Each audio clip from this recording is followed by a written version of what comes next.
fun story from this week.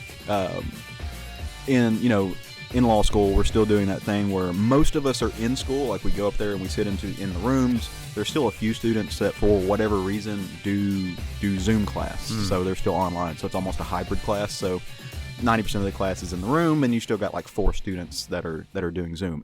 It works, especially though, because if you need to miss a day, you can still Zoom in and not get counted absent.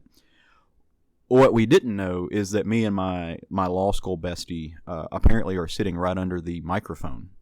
And so before Zoom class, he and I are just talking and, just cracking up. We're having a conversation, and I forget where it started, but somehow it made its way to talking about the interview that the King of Soul did, where he was just coked out of his brain. And he, the James Brown's like, he's doing this news interview and he's like, yeah, I look good. I feel good. I make love good. Ow. Like, he does that interview, which is one of my all-time favorite interviews ever. The fact that made it onto a national syndicated program warms my soul. But we're sitting there talking about it and how he was just coked out of his gourd. And then some friends of ours text us and be like, hey, we're on Zoom school, loving this conversation about cocaine and James Brown that you're having. Nice. As we're just apparently, and these things are saved for prosperity's sake, and also so at the end of the semester, people who missed lectures can go back and listen to them to see if they missed anything. So somewhere in the bowels of legal history at Bowen School of Law is me and my law school bestie just cracking up about cocaine, which neither of us do. I just want to go on record saying that, and James Brown. Wow. So, yeah, that happened. Truly random. Yeah, no, just weirdness abounds. Kind of like the weirdness that I have going on in front of my microphone right now, where a 12-inch figure of doom, a 10-inch figure of doom, is hanging on to the microphone like a stripper pole. Yeah. Which begs the question: if Doom were to strip, what would Doom strip to? Any ideas what song he would pick? That's not really a genre that I know. I don't think I could name any songs a person would strip to. I feel like somebody could strip to some Metallica songs. Like, I feel like you could, if you had just a really awesome stripper that got it.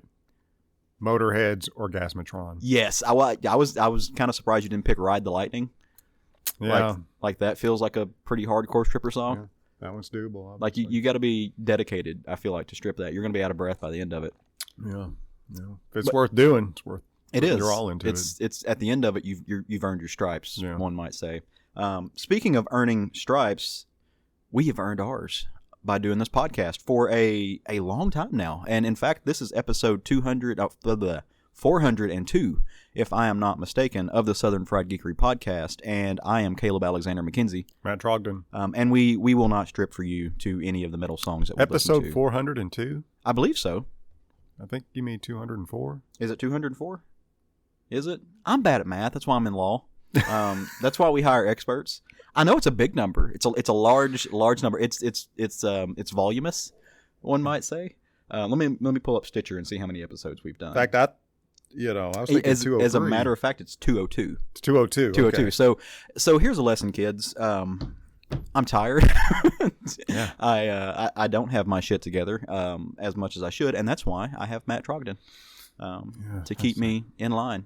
So yeah. Episode 202. That's still a lot of episodes. Yeah, no, totally. Yeah. Gonna tell my kids it was 400. But if you're listening and you're a long time listener, or maybe even a short time listener, you might be scratching your head saying, "Hey, man, I only hear 2 voices of our trio of hosts." And you would be correct. We are absent a Craig today.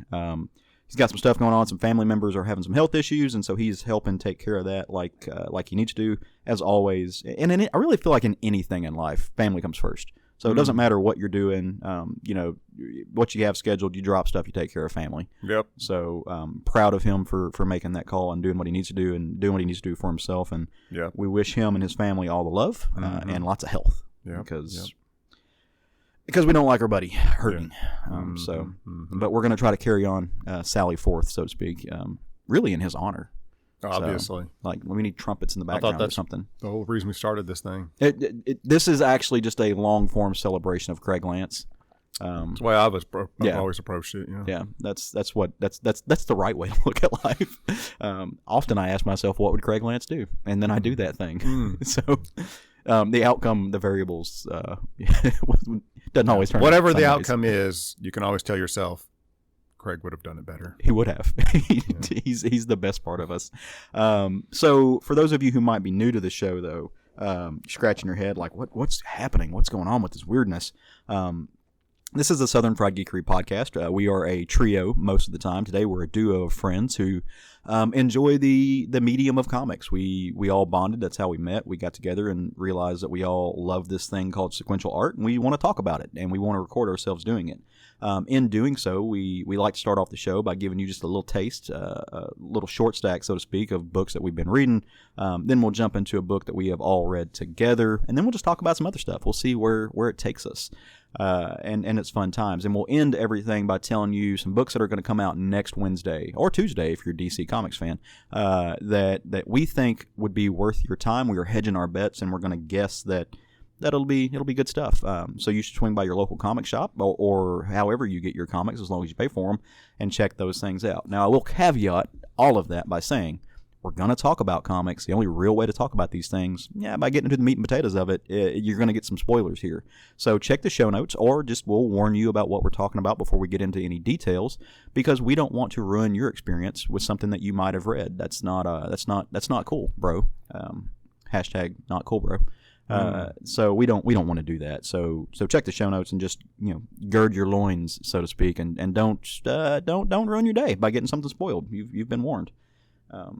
Which leads to the very next question of our podcast, and something that I'm always going to start off with. Tell me about 3 little books that you may have read this week. What you think about them? 3 books I read this week. None of these are books that were released this week. They've been, released in the past. Sometime some of these the not so recent past. But number 1 on my short stack is Star Wars: War of the Bounty Hunters. The Darth Vader series is number 17. This is from Marvel.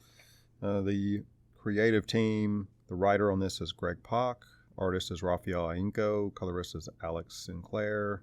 And Joe Caramagna did the lettering. This is nice. VC's Joe Caramagna. So the saga continues. The War of the Bounty Hunters. That's a really popular series, as I hear. So I'm always of the opinion that you can't go wrong with Greg Pak. Yeah, it's solid, and he's I can only assume it's somewhat difficult to weave your storylines into a greater storyline that's being told, an event, or if you want to call it that. But he's doing so well in there. The supporting characters in this series, I think, are more compelling than Darth Vader himself. Yeah, just the other characters that he's written into the series. I feel like that's where a good editor comes in handy. Yeah. Oh, definitely. Yeah, definitely should.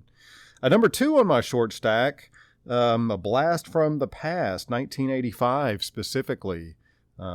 This is number 1 in a 4-issue limited series from Marvel. Balder the Brave. Oh, shit. Okay. Balder the Brave, if you're familiar with Balder.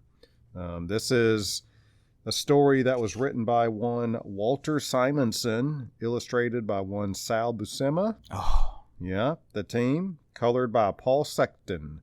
So, Balder the Brave is part of the Norse-ish Thor world that Walter Simonson essentially created, and brought some gravity and some real interest into the character of Thor in that setting.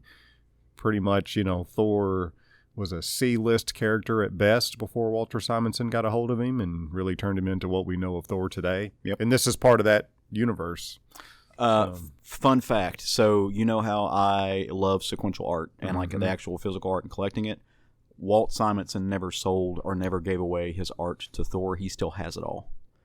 It is sitting at the Simonson estate. He's going to pass it down to his kids, I guess, or just a retirement plan for him and Wheezy. Eventually, if they ever need the money, which I don't figure they do, but if they ever need the money, they can always sell it. Dude's going to make a mint. Like if I can only imagine what that. I mean, we're talking Beta Ray Bill, all that. He still has it all. I did not know that. That's really interesting. Yep, I loved Walter Simonson's art. Oh, I do too. It's got a very unique look. Yep. I always liked. He did some X-Men covers. He did a lot. I really like his art, and it still holds up. Every once in a while he does something today, and it still holds up. There's so at our local comic shop, which we're sitting in recording, but right over there, there's one of those giant, like 2 foot by 1 foot wide artist edition compendiums of Thor that just shows you like the black and white art. Dude, you can look at that for hours. Yeah, like it's just great. For hours. And I also love that you just referred to Walt Simonson and Sal Buscema as the team, and we're just always going to refer to them as that. That's the team. Yeah. We're putting a stamp on that. So. Yeah, and Simonson did the cover on this one, so I always was a big fan of his art, even when I was a kid. Number 3 on my list. So from Broadsword Comics, number 129. This is Jim Balent's Tarot, Witch of the Black Rose is the subtitle on this. And it is for mature readers. Is it though? I'm not really sure. It means mature in the way that, a lot of people interpret that. Maybe it should just say for readers over a certain age. Mature may or may not apply. Okay, so you said this is issue 129, right? It is. All right, have you collected issues 1 through 128? Thank you for not blaming me for that. No, I've not. This I stumbled into by pure coincidence. I'd not heard of this. Jim Balent is a creator that I was very familiar with from his work back in the DC days of yore.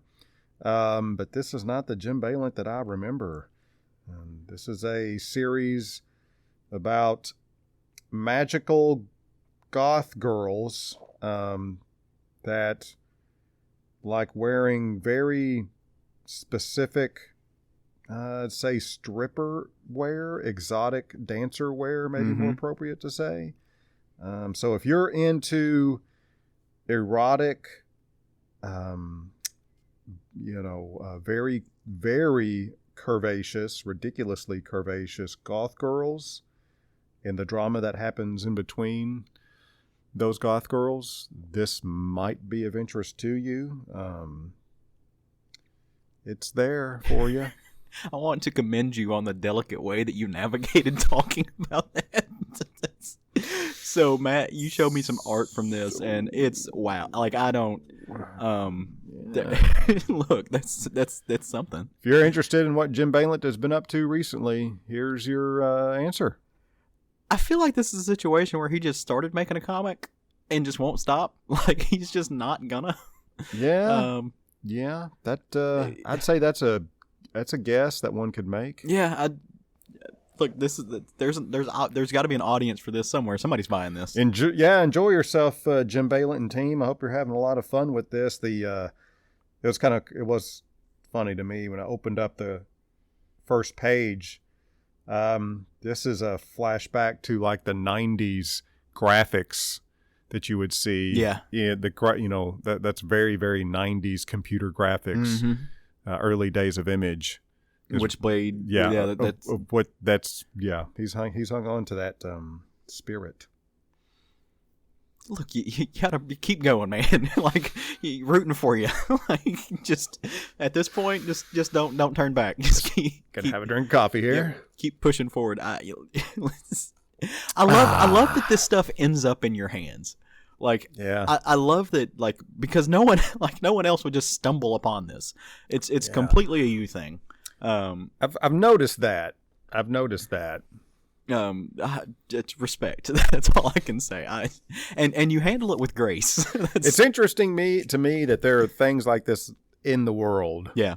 Well, like just on its surface, it reminds me of something that you would see from Boundless or something like that. But you have looked at it, and we were talking about it earlier, and you were like, yeah, this is worse than Boundless, and. It's when someone says something is worse than Boundless, I feel like because of what Boundless comics are. Yeah, I feel like the clarification on that needs to be, it's not worse in that it's more exploitative, right? Or pornographic. It's not what one might say worse than that. It's So what'd you read? So I'll start us off with on my little short stack. It's a book from Boom Studios. I read the first issue, and I wasn't exactly sure if I liked it or not. And I said I was going to read the second issue and see where it's going. And there's a whole story of what happened in between there. So the book is called Maw. Again, it's from Boom Studios. It's written by Jude Ellison S. Doyle with art by A.L. Kaplan. And the story essentially, there is a woman who she's had a history of sexual abuse and sexual assault. Her sister gets very much into, I would call it the pyramid scheme side of like feminism, where we're going to support womanhood by buying into this trickle down organization, and so she's done some of those things, which has led her to go to this retreat, which is actually not part of this kind of almost exploitative structure of feminism, but it's actually kind of a legit place where they're sitting and they're trying to have this moment where they explore themselves, where they focus on their life and they try to figure some things out. Big mistake. Sometimes. So they're there, and the main character in this book takes a break and she goes off into town and inevitably is sexually assaulted again. So now she's like, this place that was supposed to be a safe place and place of trust is a place connected to another thing. In this book, she is having a conversation with the woman. There's actually this retreat is led by a trans woman, but this trans woman's son is like the only man who's allowed to go in and out, and so she's outside of the compound or the whatever you want to call it, talking to him. Lots of conversation there. The cool thing is, I was listening to a podcast that I'm a fan of called Graphic Policy, which you can find all the places you can find ours. And the host had Jude Ellison S. Doyle on. Jude Ellison S. Doyle is a trans man, and I did not know that before reading this. He is also and I'm going to use his words, he's also a mother. So before transitioning, he had a child, and there's some really, really interesting dynamics that are taking place in this book, and that broadened the scope in which I think about this book, which is why actually I'm going to keep going with it, and I like it. I'm going to say, like, it's weird because I don't particularly like the story as much as I like the exploration of the concepts in the story, if that makes sense. Sure. So it's talking about this idea of femininity. It's talking about this difference of 2021 feminism versus third wave feminism versus second wave feminism. The differences between, say, Hillary Clinton as a feminist and modern day feminists, and how those people are often at odds with each other. And the inclusion of trans identity in the conversation about feminism. I really appreciate that. I also really appreciate the conversations about, obviously about autonomy, but about this kind of queer theory and trans theory and gender theory. A trans woman being a parent, and listening to Jude Doyle, his conversations about being a parent, like having this identity separated from your current identity as far as gender goes, but still being who you are, like having a child as a trans man that you gave birth to, and all the things that go into that. So conceptually speaking, I really find this book interesting. I'm going to keep going on it. Again, I'm not particularly compelled by the actual plot as much as I am these kind of broader cultural meanings of what this book is. So, and if you're into those kind of things, you might enjoy that too. A book that I am kind of bought into the plot and that I absolutely love is the new book from Image Comics that features three of my favorite people in comics, one of them especially, but it's Primordial. Number 2 is now on the shelf, and this is written by the great Jeff Lemire, drawn by Andrea Sorrentino with colors by Dave Stewart. Someday, in the far, far future, if I ever have to have like open heart surgery, they're going to crack my chest open and they're going to dig into the thing that's pumping my lifeblood, and they're going to see a little compartment, and in that compartment is just Jeff Lemire. Just near and dear to my heart. I cannot, everything this man does, like, he is just one of the most robustly talented writers in comics today. So this actually looks at the idea of these animals that were sent up into space during the 60s in the space race, and they cross a threshold into the unknown, and we don't know what that is. Well, we did a roundtable. We did a roundtable on this way back in the day. So in the second issue, it actually brings us back to Earth, and it focuses on the woman who trained these animals, and it really leans into the what's going to happen in the future. She wants her dog back. She wants to go find out what's happening with these animals, and it's going to create a whole new set of complications. Andrea Sorrentino does the thing that you and I really liked, where he switches up his art style, and really leans into just something that we haven't seen from him, other than maybe in this book, or at least I haven't seen for him. So really, really enjoyed this. Can't wait to see where they're going, because I thought we were just going to go into like whatever the unknown is, and we're going to see these animals who can now speak, like this anthropomorphic thing, which I'm on board with anytime. I love anthropomorphic animals, but bringing it back and realizing that this is going to be like crossing a threshold is going to be really cool to see. And then last but not least, I'm going to wear my underwear on the outside of my pants like a good superhero does, and I'm going to talk about Batman, but Batman in the Detective Comics run that's happening right now. And this is taking place in the Fear State that started way back in the day with everything relaunching. It's written by Mariko Tamaki with Dan Mora. Dude, I'm loving this. Jordi Belair is on the colors. Mariko Tamaki can write Batman forever in my book. Like just really incredible work.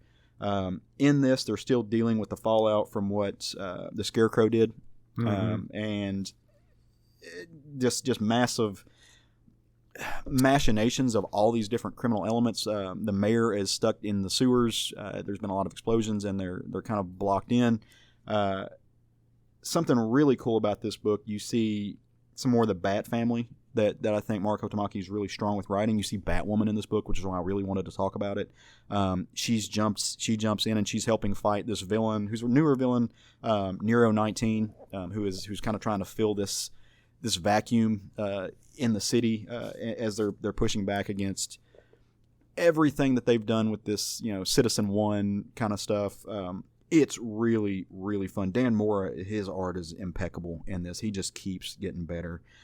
There's this one scene where these little scorpion-esque looking critters, who are like fear monsters, are crawling underneath one of the characters' skin, and it's just nasty. And you can see just the fear in his face. It's so good. So yeah, if you're not reading, like I know people are loving Tinian's Batman run and the art on this.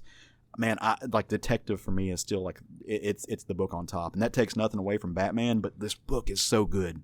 A lot of times Detective gets short shrift to the main Batman title, and this ain't one of those times. Really, really strong storytelling. So get it, jump on it, because it's the good. Speaking of DC, been doing a lot over at the Distinguished Competition, and over the last few years, one of the things that just kind of keeps happening is a particular writer keeps putting out some really just awesome, in my opinion, awesome 12-issue stories. Like Tom King has kind of become the pusher, so to speak. He has, in my opinion, mastered the 12-issue maxi series. Like, he keeps just doing that over and over again, and it keeps working. And in true form, he has come out with yet another series that's going to be a 12-issue maxi series featuring a character that I don't have a lot of history with, which is arguably true for most of these that he's doing now. He's taken these B-level or C-level characters and really fleshing them out and doing some cool stuff with them, and telling all kinds of stories with them. And this time he has paired up with an artist that I truly adore, Mr. Greg Smallwood, on the art, and they have put out a new series called The Human Target. Number 1, it is fresh out this week, and we decided, we got together, we wanted to see what it was all about, and give it a good once over to let us know what's going into it. So I am reading most of the series like this that Tom King writes. I don't know that anybody else on the show is. I don't think Craig is, and I don't know about you, Matt. No, I'm not. So, I mean, everything from like Vision over at Marvel's, Mr. Miracle was incredible. The Catman Batwoman book that he's doing is really great. So I was wanting to see kind of what angle he was going to come at with this, because I've only read a little bit of the Human Target, and just from the 30,000 foot view, I really like what I saw in this book. It was kind of unexpected. Greg Smallwood looked amazing. Really has kind of like this pop art style thing happening, and I think the story that he's telling is perfectly suited for a 12-issue story, and the way that he sets it up kind of like gives you a roadmap of where it's going. So, what did you think about this? I'm curious. Well, first of all, I really like the art in this book. Mm-hmm. I really dug it. I thought it looks it's just got a unique look. I really appreciate art styles that stand on their own. Anything but resembling a house style. Yeah. So I really appreciate that. It's very unique, but still does its job very well. So this is, it's been a while since I've seen anything that Greg Smallwood has done. I want to say Moon Knight was the last main ongoing book that I read that he was on, which again looked incredible. I think he's doing something different here than he did in Moon Knight, or he's just leveled up. I won't go as far as saying his art here is better than Moon Knight, but it's different. Yeah. And it's great. I really enjoyed it. It's got a very, very retro feel to it. It really does. But anyway, I mean, as far as, the writing and the rest of the story goes, I mean, it was interesting. Yeah, I mean, it's a good first issue, no doubt about it. The setup was good. You get an idea of what the main character does and his attitude towards the DC, I guess you would say the DC universe, those who else occupy his immediate world. Mm-hmm. So yeah, I thought it did its job really well. Nice. Well, let's talk about what that job is. So the book features, of course, Christopher Chance, who is he literally is what the title says he is. He is a human target. He's some mix of detective, bodyguard, stunt double thing. Essentially, if you are afraid that somebody is about to kill you or is about to put a hit out on you, you call Christopher Chance. And he comes in. He is a master of disguise. He takes over your life. He puts himself in what would be your public sphere. And he presents himself as you until the would-be assassin tries to take him out, or actually does take him out. And that's kind of what he's doing here. And he's been hired by a very notorious individual in the DC universe. Somebody that I really didn't truly understand until people that are very similar to his character design started popping up in the real world. But that is Mr. Lex Luthor. Multi-billionaire, machinations out the wazoo. Doing all kinds of crazy stuff. Longtime enemy of Superman, destroyer of worlds, sometimes the president. Just kind of a weird guy. And he has obviously come to the conclusion that somebody is about to put him in File 13. They're about to take him down. So there is a big moment that is happening with LexCorp. And, it's for some reason, because Lex Luthor, it really is the only explanation you can get. Lex comes out and he's on stage and he is announcing this new look, this new push forward in the LexCorp world at 6 a.m. in the morning, because everybody's going to wake up to see that. Really, I think that was part of the point, would be to see who would cover this at 6 a.m. And so he gets up there to give his speech, and out of nowhere, just a bullet rings out. He is shot and he goes down, and this guy comes out of nowhere and he's wearing a bomb vest and he's getting ready to blow everybody up. And he's talking about how guys like Lex Luthor have ruined the world, how they've let everything gone, they're squandering, they don't deserve their money. Just lots of he's angry in some ways. He's kind of an eco-terrorist. He's an economic terrorist. He's a parent that feels that he's been wronged and probably has been wronged. And he's taken this revenge out through vigilantism, through murder. Except for the person that he has actually shot in the chest is our boy Christopher Chance. And that's where the story really starts to get its footing, because you start to see where this is going. Now, like I said earlier, Tom kind of gives you a roadmap from where this is, and the story actually begins at the end. And Christopher Chance is dying. and it walks you back 12 days. And everything that happens in those 12 days to this kind of beginning where it kind of comes from. And how is he dying? Like, what could kill Christopher Chance? What could kill the Human Target? Well, he's been poisoned, and we don't really know how. We don't know by who. One might assume that Lex Luthor has double-crossed him, and of course that does go through his brain. He's trying to figure out what's going on, and how this slipped past all of his safeguards. But he after basically calling Lex out and kind of talking to Lex, he quickly realizes, this was not Lex. And of course, Lex Luthor says, hey, look, obviously this was really somebody trying to kill me, and they got you instead. They made a mistake. So if it's any consolation, because you're poisoned, we can't save you. You're going to be dead in 12 days. If it makes you feel any better, they're going to die a slow and painful death, because that's the kind of consolation that Lex Luthor gives you. But the Human Target, Chris Chance is not without, he can phone a friend, right? Like, so he calls the doctor to all superheroes, like the guy who's on call for the Justice League, Dr. Midnight.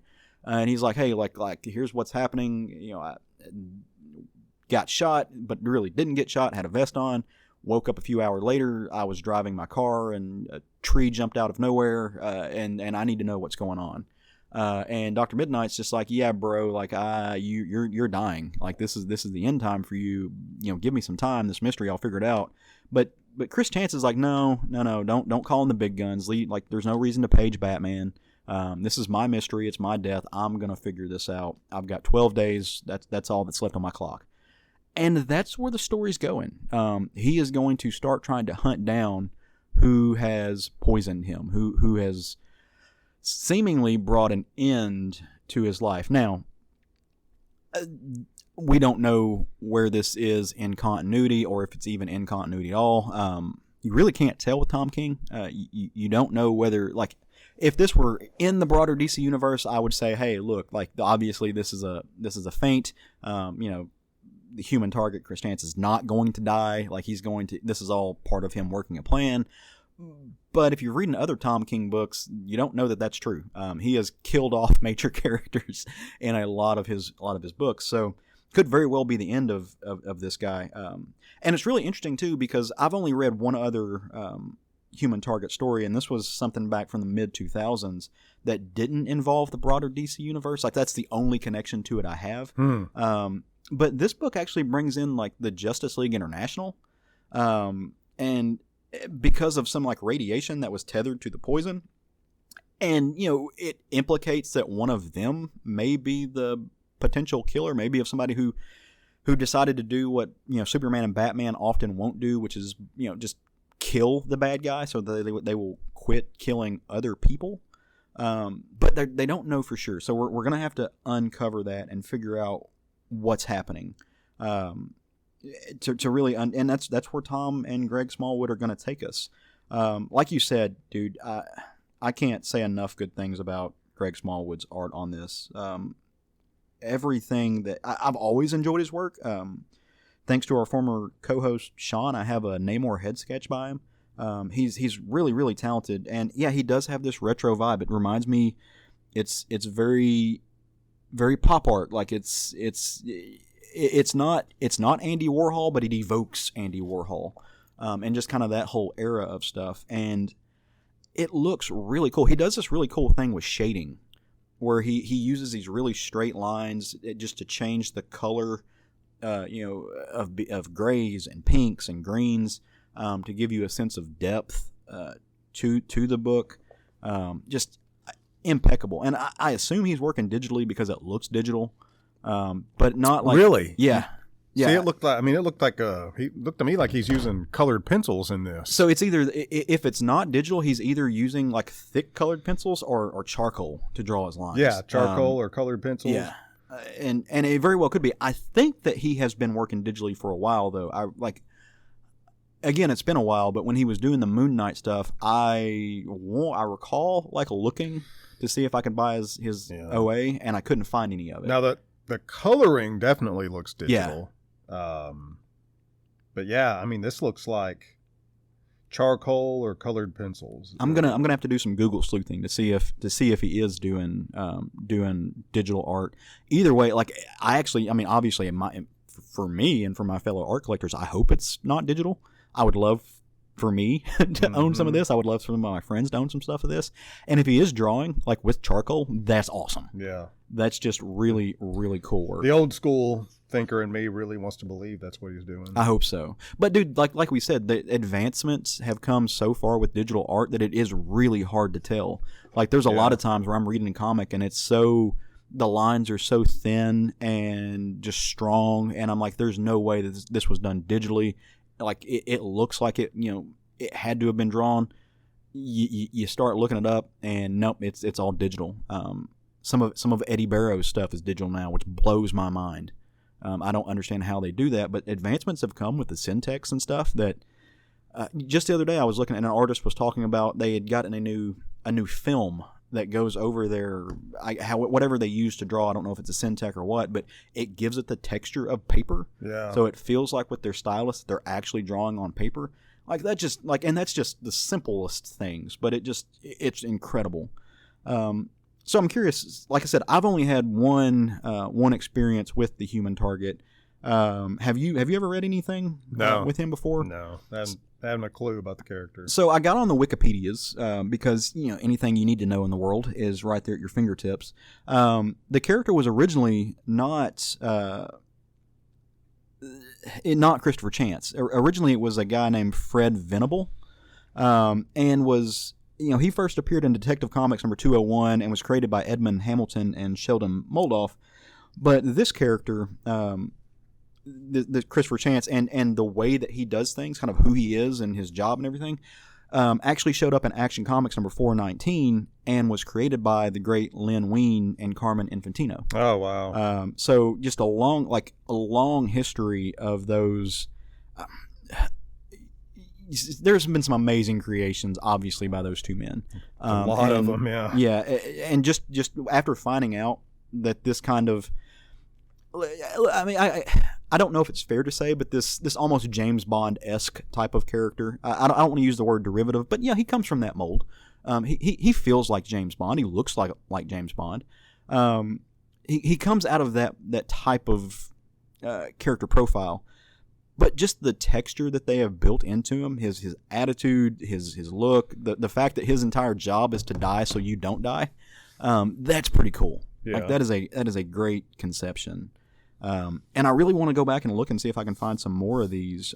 I know our brother over at EOC, 11 O'Clock Comics, David A. Price, he's a huge Human Target fan. Huh.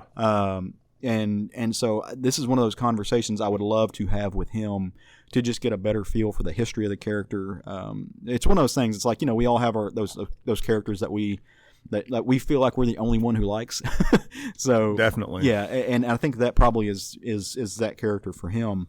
Yeah, I'm trying to remember. I want to say the book that I read came out of 2003 or 2004, and it was a Vertigo series. It was when the Human Target was housed at Vertigo. Huh.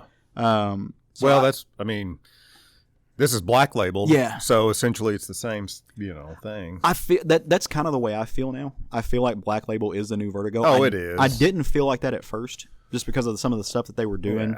Yeah. But I really do feel like Black Label is the new Vertigo. Yeah.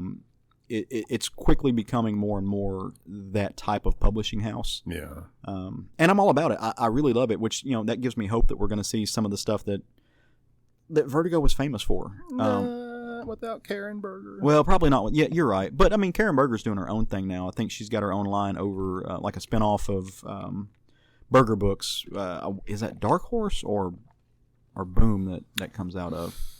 Yeah, I don't recall now. Yeah, I thought it was Dark Horse, but I think it is. So doing their own thing. But one obviously without her thumbprint, it's not going to be what it was. But these are really great stories, and they really feel like they're made up of the same DNA. As some of the most recent Black Label books, whether it be books like this that are tethered to the main DC universe, or like what Daniel Warren Johnson did with Wonder Woman Dead Earth, or things that have absolutely no connection to some of these heroes that we know and love. What was it, like Last God, I think was not connected in any way to the DC universe. That was a Sword and Sorcery book. So I really hope we see more of that because it's fun. I'm gonna definitely. Actually, you know what? I'm not gonna lie. I am not going to read Human Target in issue form. I'm going to do what I've started doing with most Tom King books and trade waiting. Oh yeah. To get, because most of the time they come out with really nice like hardcover. That's what I did with Mr. Miracle. I'm not doing that with his Batman Catwoman series.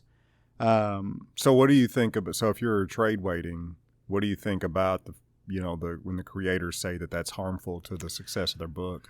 That is something that I very much I consider because it is a risk, and if you want, you're taking a risk. If you should support things as they come out. That argument has merit, right? Like, because something happens and they're not selling numbers, then it's not going to get continued. A 12-issue series can get turned into a 6-issue series in a heartbeat. I feel like with Tom King, he's got the status and credibility at DC that even like they know that his hardcovers are going to sell. Well, yeah, maybe, but meanwhile, he makes his living based off sales. Yeah. I mean, so when someone brings that up, I'm like, well, why don't you just buy the monthly issues and just read them later? I mean, if you want to support artists, you want to support creators. That's true. Or double dip, and which you could double dip. They'd appreciate even more, obviously. Well, that's what I've done with his Batman Catwoman series. Like I've been reading it in issue form, and the Adam Strange, the Strange Adventures book that he just finished up. I read that in single issue form, and I have all of that. I am going to eventually have those in hardcover because I like having a section on my I love shelf porn. Yeah. Like I want to have a section of Tom King hardcovers on my shelf that I can look at and see. For the same reason that I collect all of the Sumerian issues, but I buy all the Sumerian single hardcovers. But I don't know. So maybe I do need to. I'm about half and half on Tom King stuff. Half of his stuff I'll just buy in the hardcovers. The other half I'm doing what I'm doing now. Yeah. It's weird though because there are obviously not his X-Men stuff, but there are writers like Jonathan Hickman, like his Image stuff. I don't buy those. I don't buy those in single issue form. I can't read, and I know, like you said, that's taking a risk because it might get canceled, and you're not supporting the artist himself issue by issue. The issue is not so much taking a risk; it's that you're definitely not supporting the artist regular efforts if you're not buying their monthly books. If you're a trade waiter, then you're not supporting the artist regular work. I mean, they get paid. They make their living off of what their regular sales are, not what they're otherwise they would write trades. Yeah. The reason they don't write trades for a reason. That's true. Now I will say though, caveating that, there's a reason that things are written in the trade format now. So if you look at the last Comic-Con numbers, that talked about like the sales of comics as an industry, not just the direct market. So the book market now sells a broader number of comics. Like they have a larger sell rate than say the direct market by almost 30% now, and that's coming out from that's all true. Like that. But the fact is they're paying their bills and supporting what they're doing now by what the income they're getting on a monthly basis. Yeah. And then they get that later, and it's great. But that would not exist if they can't support themselves along the way. No, that's very true. It's that's why that's the thing when trade waiting comes up, and the creators will straight up say, do not trade wait. Yeah. It is harmful. We need support now. Yeah. And reading it all at once, I mean, that makes plenty of sense with a lot of writers, and there's plenty of those that I've done. But with the artist, it's a different story. Yeah. And I completely get that. It's one of those things that I do struggle with because there are some things that it is thinking ethically about the industry that we like. So yeah, it's one of those things that I struggle with deciding what is the right thing, and largely I don't do things like waiting for the collect. Like I'm not a huge there's very limited things that I do that for. Mm-hmm. But some it's just that's one of those things. It's like what do I want to do?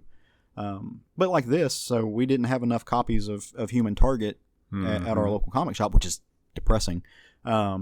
considering how good I thought this book was. So I read this one digitally. So now it's, do I sign up for it or do I just buy the rest of the issues digitally? Which I do. There are some series that I only read digitally. Yeah. Now too. So I don't know. It's just one of those things. But I also have a really hard time paying $3.99 or $4.99 for a digital file. Yeah, I'm with you on that. Yeah, I have a hang up about that. Yeah. No, it's a good question, man. It's something I don't have a real answer for. I just don't. I don't have a good answer for. Yeah. Just one of those things. Well, tell me about something you read this week. Talk about a little book. So this book came out a few weeks ago. This is from DC's horror line, which DC, I mean, it's called DC Horror. Yeah. Dude, so this is relatively new, I guess. This DC Horror line. I think so. I haven't seen a whole lot out of it. If it's existed for a while, it's completely missed my radar. Dude, apparently we're gonna do like a DC-orama today. Yeah. Like unplanned, totally unplanned. This is number 1 of 6. It's called Soul Plumber. The reason this caught my attention is because of the writing team on this book. Yeah. The concept is by Marcus Parks, Henry Zabrowski, and Ben Kissel. It's written by Marcus Parks and Henry Zabrowski. This is a 3-man podcast that I've listened to for a long, long time. No shit. Called Last Podcast on the Left. Yeah. And it is hysterical.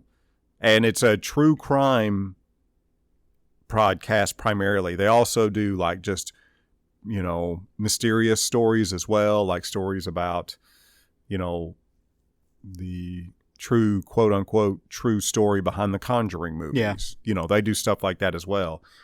And they take this very, very dark material and they present it in a way that, I'll just be doubled over laughing. What I appreciate, though, I want to make clear is they're doing podcasts about all the worst, sickest serial killers that have or have not been caught. They're never, ever making light of the victims. Right. They're making fun of the criminals. They're like, these dirt bags, and they, where some people glorify like some of the writings or some of the things some of these serial killers say. Yeah. And they're pointing out, no, this is pathetic. Yeah. They have this dark view of the world and that's why they say they did these things. Well, no, he's pathetic. Great example is Ted Bundy, tried to blame his killing spree on pornography. No, that's not why you kill people. You're pathetic. You're a small, weak man who preyed on people that were weaker than you. Mm-hmm. Don't put yourself over as this monster. Not the case. So just the way you're describing it, they turn it into gallows humor.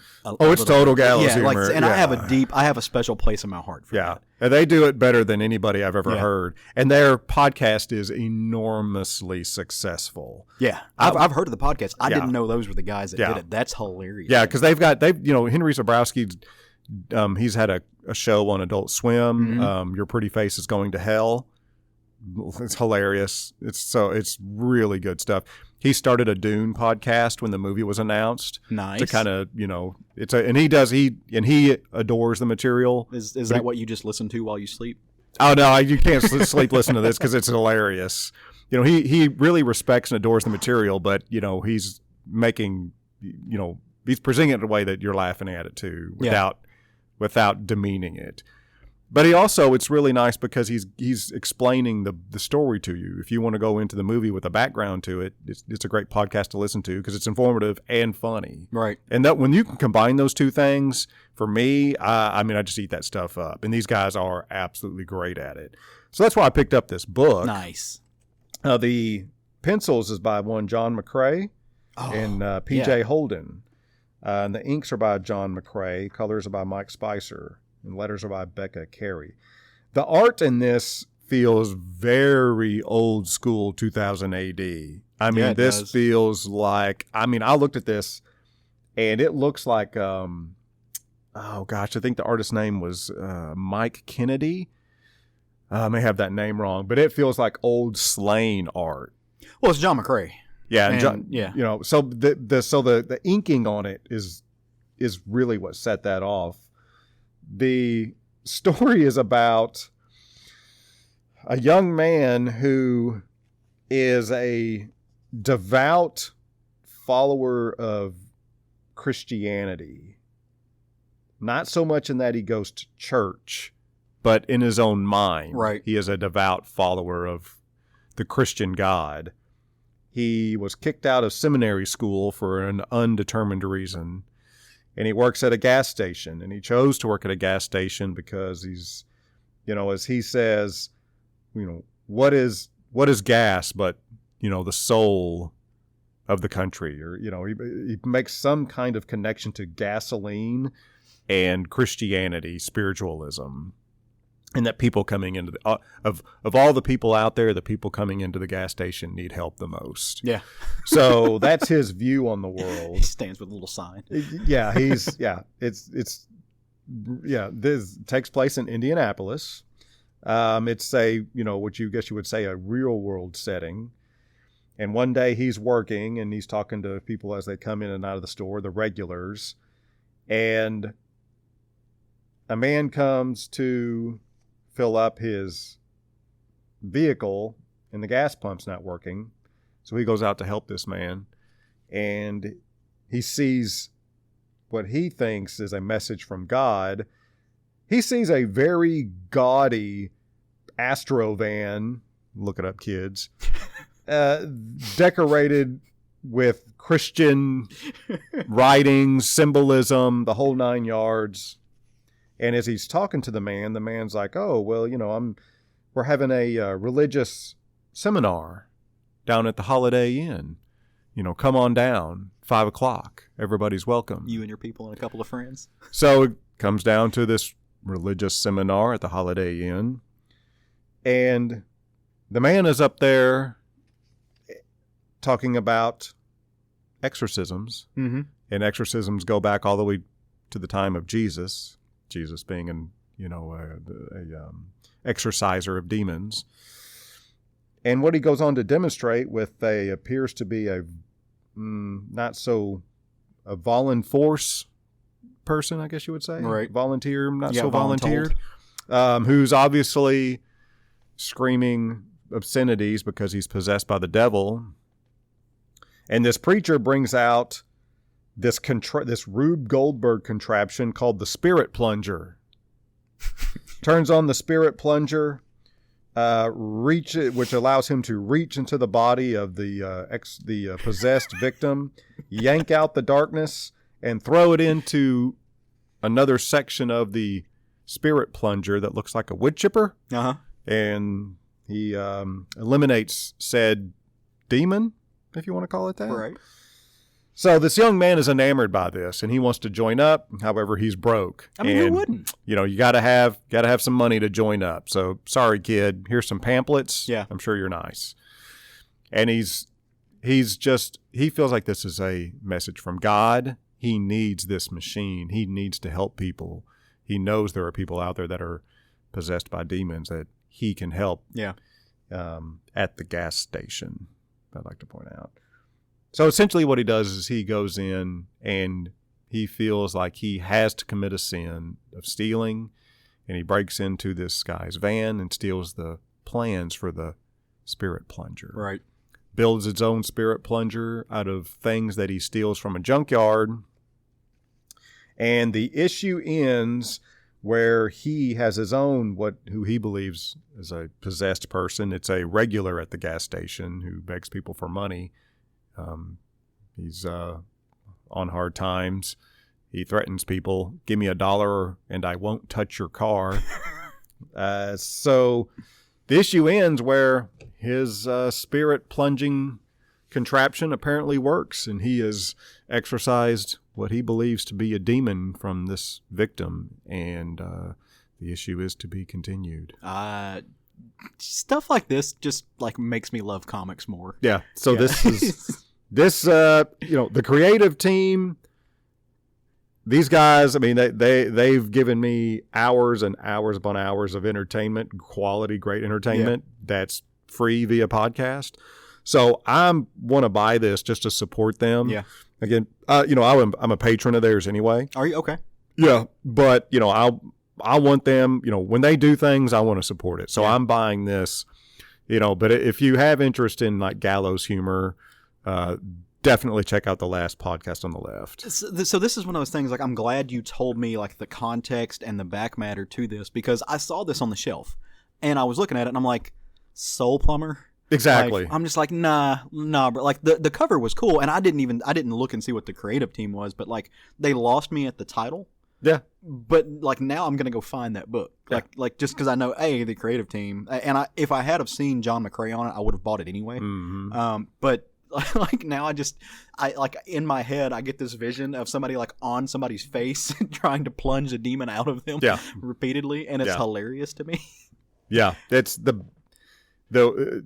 looking at this on the shelf, it seems like it doesn't fit into the DC line. It's like, how did they land this at DC? It's like, what is this? The whole thing seems really strange to be at DC, frankly. Well, it doesn't, but maybe that's what makes it work. And that's right? The thing is like where is this going? How did this get on the DC?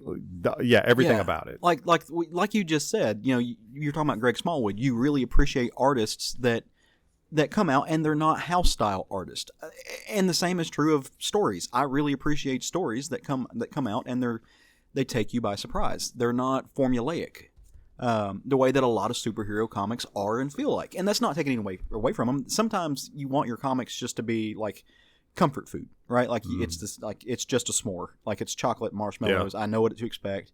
Sometimes you want to get your taste buds blown off, like by something crazy, and that's what books like this do for me. Because it just comes out of left field and it stands out. It stands out from the rest of, the book. What are there, like almost 30-something DC books coming out right now, if not more. Yeah. And this looks different than any of them. Well, and knowing that these guys spend so much of their time, and they've been doing it for years, enveloped in this dark material. It's like, okay, now they're going to create their own story. Yeah. You know what I'm saying? So it's like what you take in affects what you put out, whether that be food, media, whatever. So what are they putting out now of their own after they've taken in all this dark, weird material? Yeah. Just all kinds of the weirdest stories that have happened in the world. Now it's, time for them to create. So I'm interested to see what is all that material going to lead to as far as their creation goes? I love that little bit of like Trogdon philosophy that you just laid out for us, and that, folks, is why I listen to this man. It's good stuff. Well, you got any like last thoughts on the book, or? I mean, if you're looking for something, if you're tired of the formulaic, if you find yourself kind of in a rut, reading the same superhero story, this is going to be something completely different. If you're looking for something completely different, try this. That is almost the perfect segue into the book I want to talk about. And I'm going to just keep riding the DC train. Again, this was unplanned. I had no idea that we both were just going to like throw love on the distinguished competition, but I am in the midst of reading a hardcover collection right now that I've never read before, that has completely caught me off guard. Is something like I knew a little bit what to expect when I saw the name as far as who created it, but it has me in stitches. Like every single issue, just I roll. It is ridiculous, and that is none other than Plastic Man, Rubber Banded by the great Kyle Baker with a little help from Scott Morse. Just to give some light on this book, why it's cool. It comes in this really great hardcover collection that I have. That's really cool. It actually comes with a giant rubber band.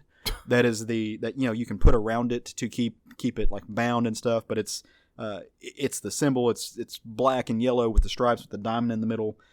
This, of course, is the deluxe edition that came out, I want to say last year, that collects this whole series. Now, when this series came out, it started out in 2003, right?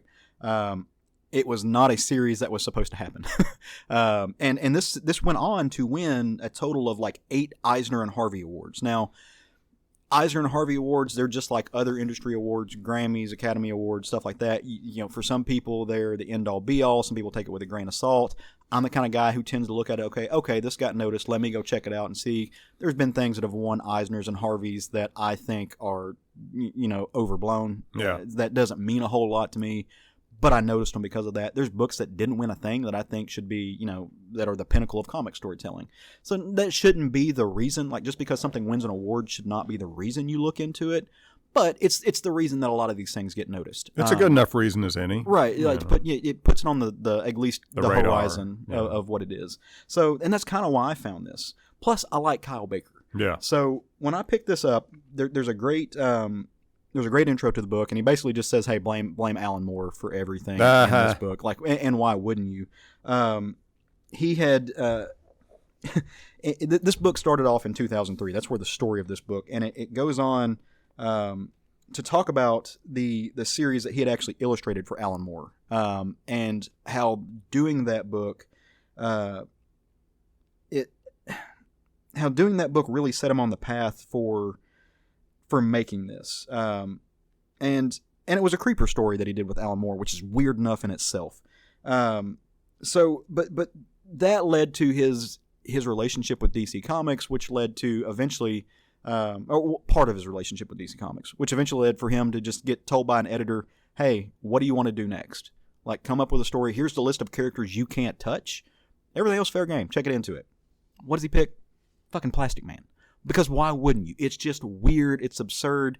And he comes up with this this really crazy Dave Baker-esque story involving Plastic Man, he is a detective. You said Dave Baker-esque.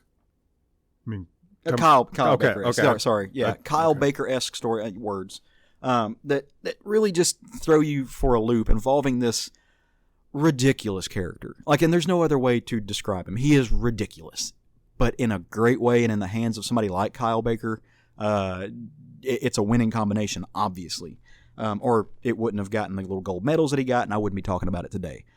So Plastic Man's doing his thing. He's a detective. He's solving crimes. He's making a name for himself in the DC universe. He's, in his own mind, the best member of the Justice League. He's well respected in his own brain.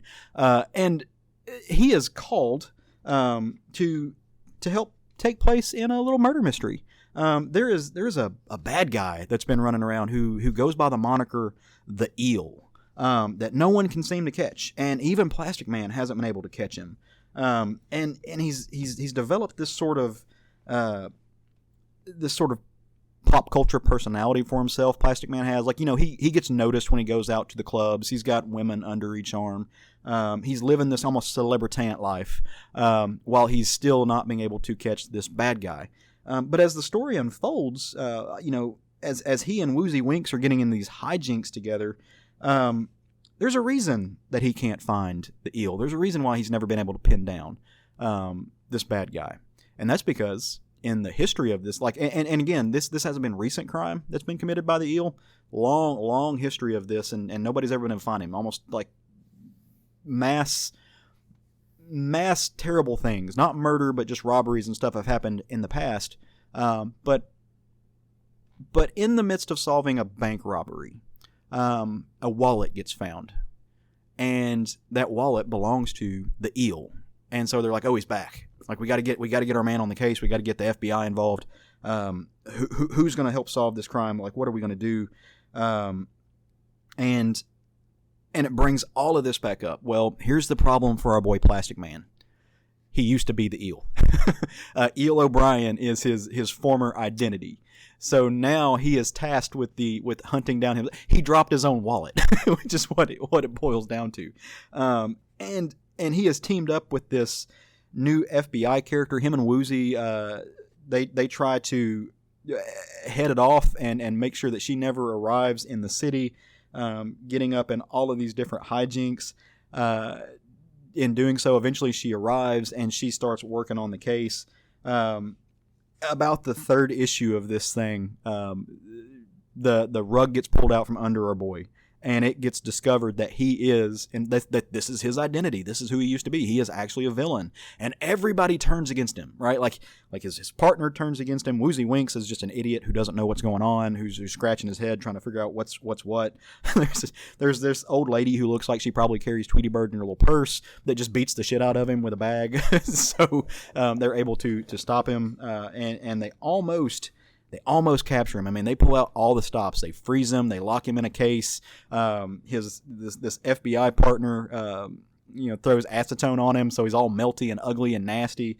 And and eventually they are able to subdue him, but it's Plastic Man, right? Like, he gets out. They're not going to be able to keep him forever. That gets you through about halfway of the first arc. It's Kyle Baker. It is. If you're not familiar with Kyle Baker, are you familiar with Tex Avery? Oh, sure. That's very much what you should imagine. That's what you should envision when you're talking about Kyle Baker and his style, especially in this. It's a very Tex Avery. Yeah, I see that. Look Tex Avery up, kids. Yeah, wonderful cartoons. Just you can't say enough. And for me to like make that comparison, that's respect. Like, I put some respect on that.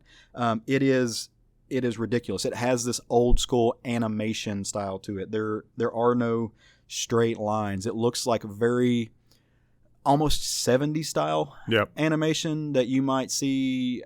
It's also very reminiscent of Ren and Stimpy. Yeah, Ren and Stimpy. It pulls that into mind.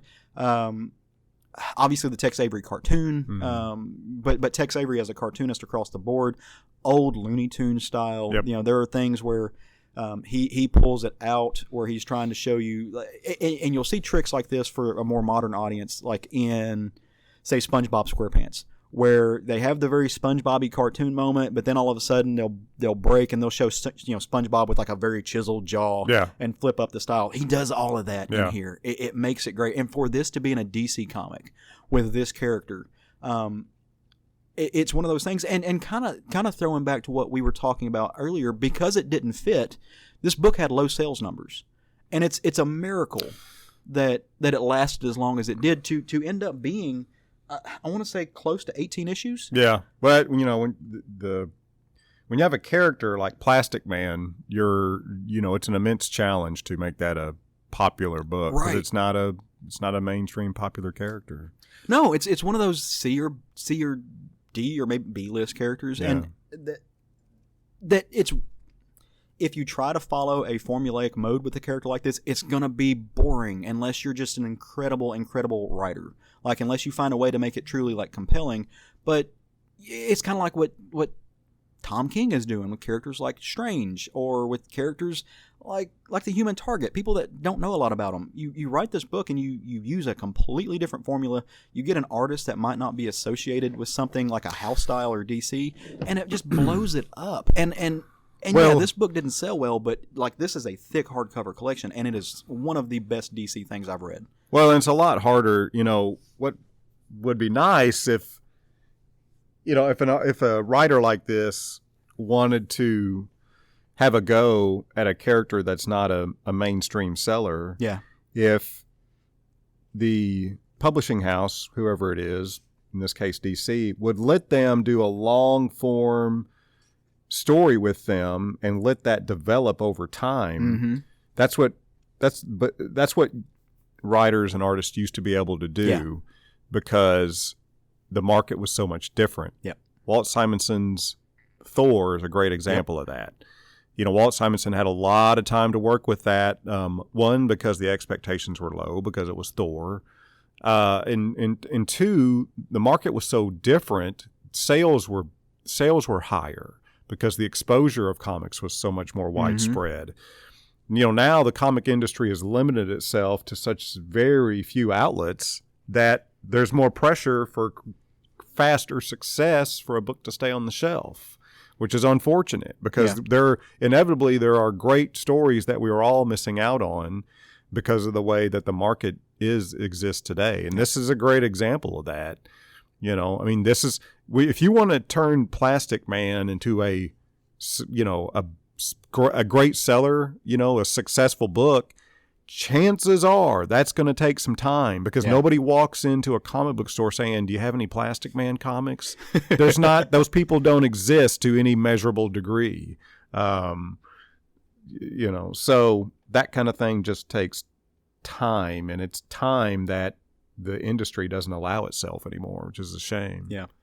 Well, and it doesn't allow, like you said, and this is not pertaining to this book, because like I said, I think I think this is 18 issues. I haven't finished this yet, so I've still got to finish. I'm about halfway. I am about a quarter of the way through it. Yeah. Really, really fun book. But the way the industry is now, they don't give the same writer or the same artist like room tell a long form story. Like it's very like we just finished 50 issues of Immortal Hulk. That's a standout for a number of reasons, but one of those is that you had the same creative team for 50 issues for the most part. Tom King's almost 100 issues on Batman. Like it or not, it's a standout in part because you don't see a writer stay on the same title that long. It's very rare.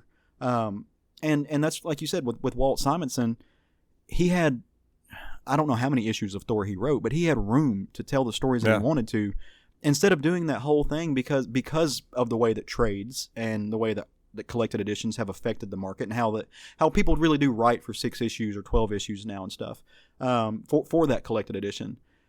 There tends to be a lot of turnover every 12 issues or 18 issues. Like you're going to get a new writer, a new creative team. It's not just we're going to get a new artist. It's completely going to revamp the story. And you think about legendary writers, people who told long form stories, people like Claremont, who wrote God knows how many issues of X-Men, or Peter David, who wrote God knows how many issues of the Hulk or X-related titles or whatever. Like those aren't I don't know if those people would have the same experience in comics in modern days because I don't know that they would they wouldn't be allowed to. Yeah, I don't know if the company would give them the room to tell those stories. Yeah. I mean, those days unfortunately are gone until the market changes.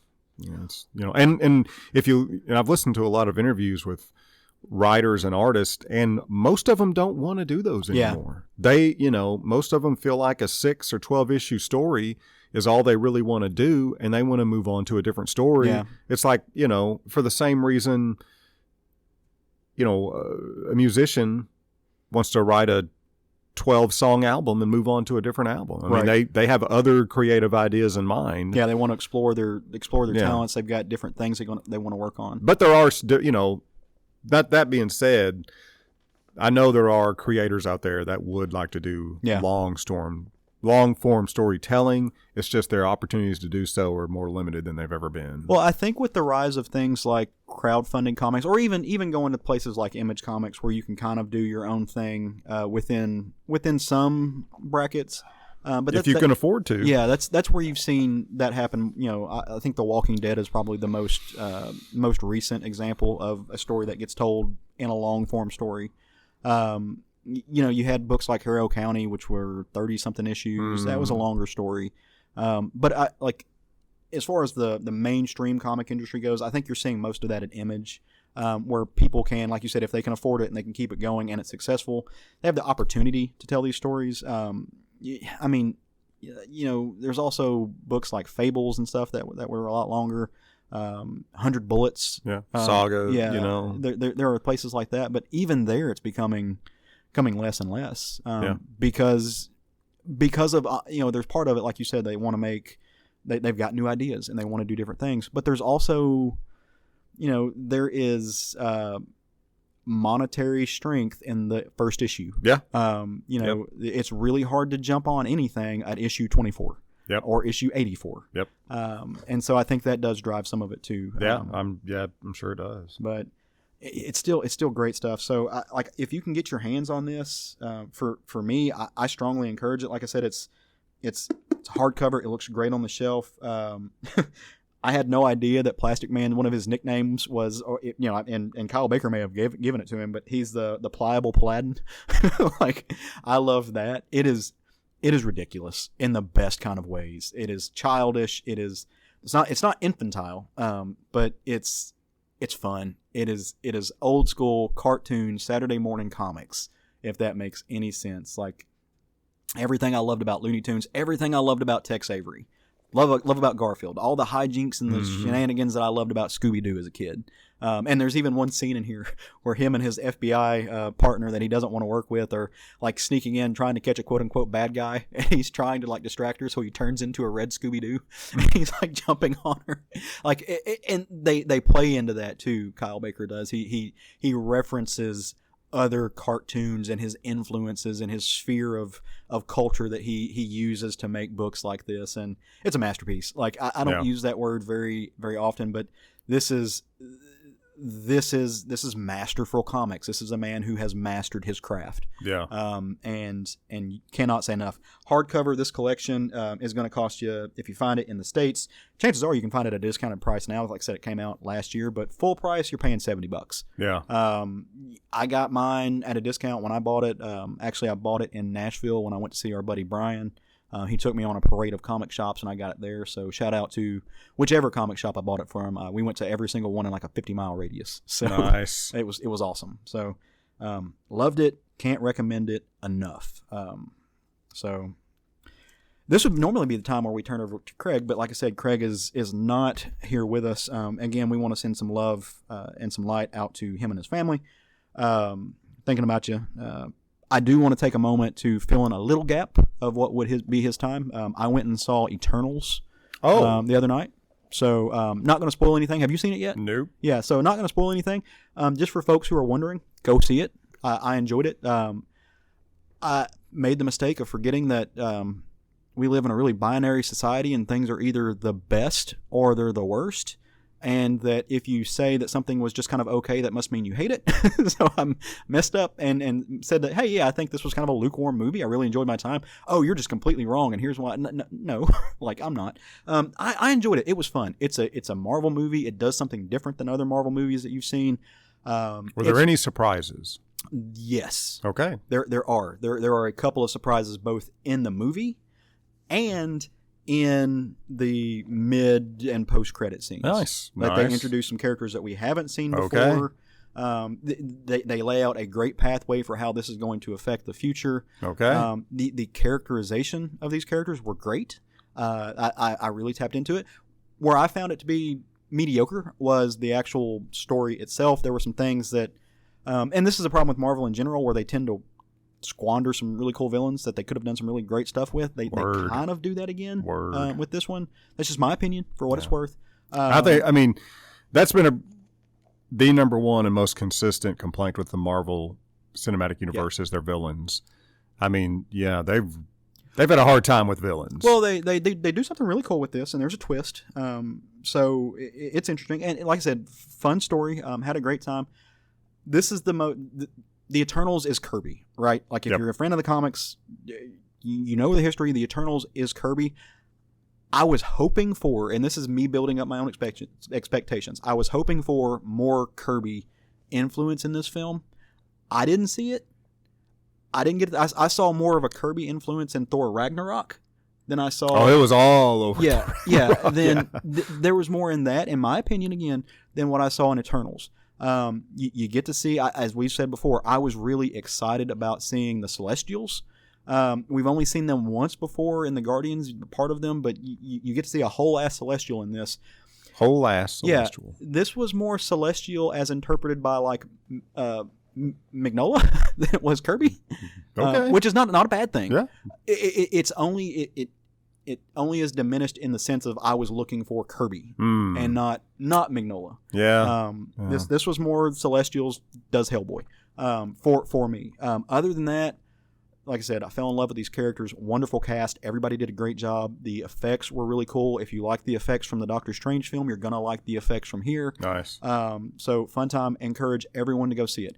This movie's not my favorite Marvel movie of all time. It's not in my top 10 favorite Marvel movies of all time. It's not the worst Marvel movie.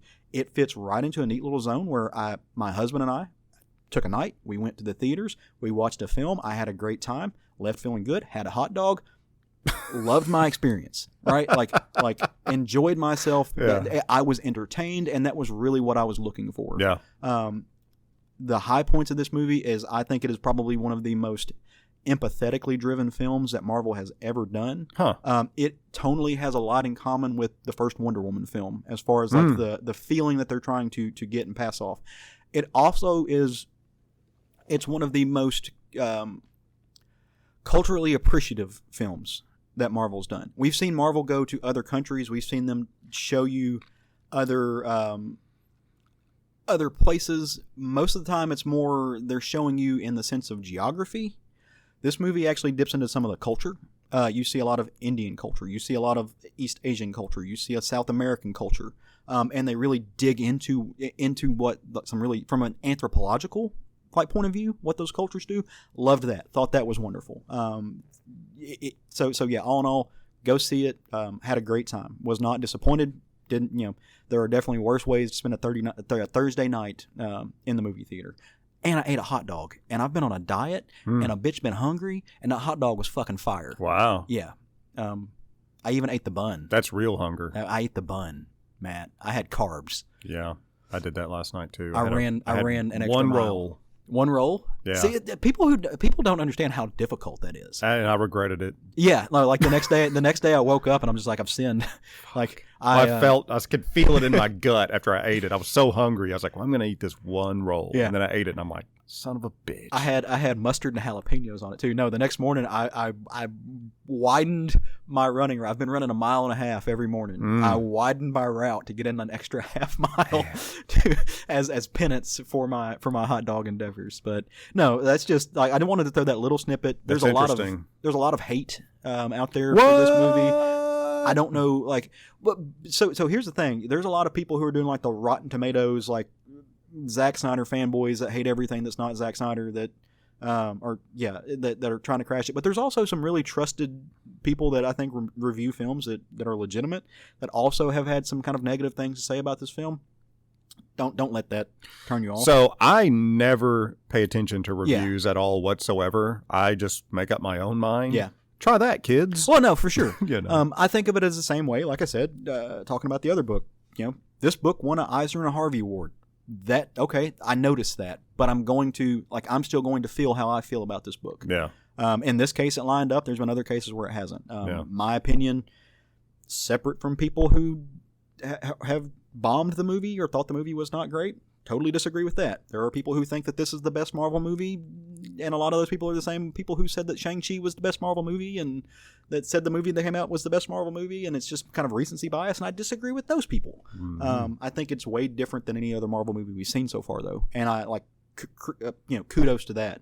I also think this director, just from what I saw on the screen, if and when Marvel ever decides to make an X-Men franchise part of the film, I think they should look towards this director, because a large part of this film was, hey, we're a family, but that doesn't mean we're on the same page. We have issues, we have power struggles, we have dynamics that don't line up.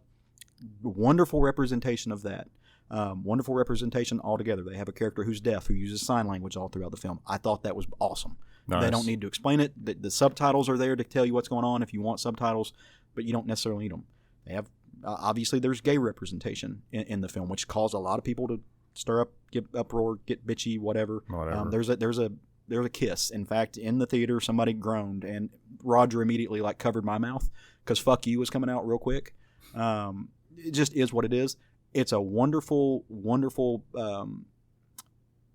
showcase of a great relationship built on everything that relationships should be built on. It's not sexualized. You change the gender of one of those characters, nobody would have batted an eye. Yeah. It's beautiful. So go see it. Fun times. Worth the price of admission. It'll be on Disney Plus before you know it. So if you want to just watch it from your living room, it's cool. There are worse ways to spend 2 hours. Yeah. So, but watch it in the theater if you want more of these. Yeah, absolutely. Kind of the same way you need to buy single issue comics, and I appreciate Matt slapping my hand on that because he's right. Easy. It's just easy to forget that kind of stuff. You got to corral me every once in a while, man. Like you gotta put me back. You know what I mean? So there are some single issues that we're going to buy this next week. There's new stuff coming out that's going to hit the shelves, and I'm excited about it. And we're going to tell you about a few. Now, granted, we haven't read these, or at least I haven't read the one I'm going to tell you about. Sometimes we get stuff sent to us. It's like, hey, this is coming out. Here's a review copy. My book I'm going to talk about is not that. I've never read this book. Could be a flop. Who knows? I don't think it will be, though. So I'm curious to see. And I imagine yours is going to be the same. So why don't you tell them what you're going to grab off the shelf this week? So I'm going to grab from DC, Batman the Imposter #2. Creative team on this is Mattson Tomlin and Andre Sorrentino. This is already sold out at the distributors. Oh, nice. Yeah, so it is really gaining some speed.